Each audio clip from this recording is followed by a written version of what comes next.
Lesson 8.8, concavity. We know that the first derivative tells us if our function is increasing or decreasing.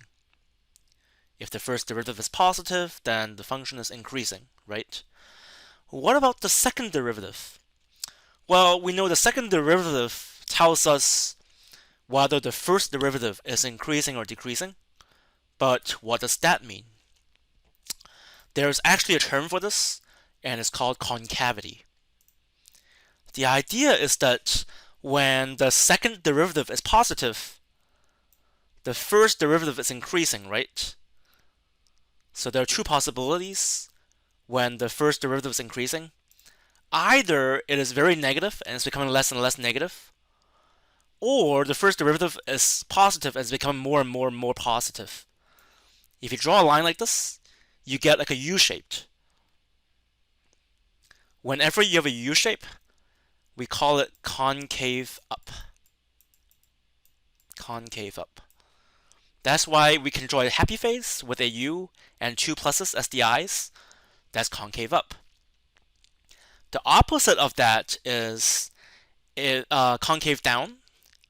With concave down, either we start out as positive, the first derivative is positive, and then becomes less and less positive, or the second derivative is negative and becomes more and more negative. If we start with a positive slope, becomes more and more negative, becomes 0 and then more negative, we get an upside down U like a rainbow. We can draw a sad face with this, with a frown, the upside down U, the rainbow, and two negative signs. So a sad face, concave down. So that's what concave means. So second derivative is positive, concave up. Second derivative is negative, concave down. When the second derivative is 0, it's called an inflection point. Okay? Let's look at two examples. Example 1. f of x is equal to x squared minus 5x plus 4. We want to find the intervals for which the function is concave up and concave down, and identify all the inflection points. To find concavity, we take the second derivative. So the first derivative gives us 2x minus 5. Second derivative is 2.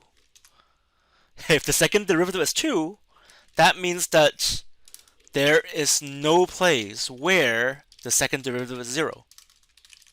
So there are no inflection points. Meanwhile, if the second derivative is 2, that means that the second derivative is positive everywhere. So it's concave up everywhere. In math, we can say that it is from negative infinity to infinity. And that's true because if we go to Desmos and type in our graph, y equals x squared minus 5x plus 4, we can see that this is a parabola. It's a U the whole time. So this graph is concave up everywhere. There's no concave down. Okay, that's example 1. Let's look at example 2. G of x is x cubed minus 2x squared plus 4x minus 5. We want to find the intervals for which the function is concave up and concave down again, and once again identify all the inflection points. So let's take the first derivative. That's 3x squared minus 4x plus 4. So the second derivative is 6x minus 4. So the second derivative is 0 when 6x minus 4 is 0. So when x is 4 over 6, which is 2/3. So that means that at x equals 2/3, g of x has an inflection point. Next, let's check the regions when x is less than and greater than 2/3. When x is less than 2/3, 6x minus 4 is less than 0. so it's concave down. Meanwhile, when x is greater than 2/3, 6x minus 4, our second derivative, is greater than 0, so it's concave up. So that means that g of x is concave down when x is less than 2/3. Another way to write this is go from negative infinity to 2/3.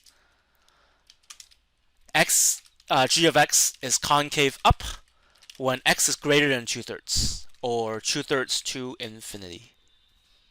Okay, that's it for this video.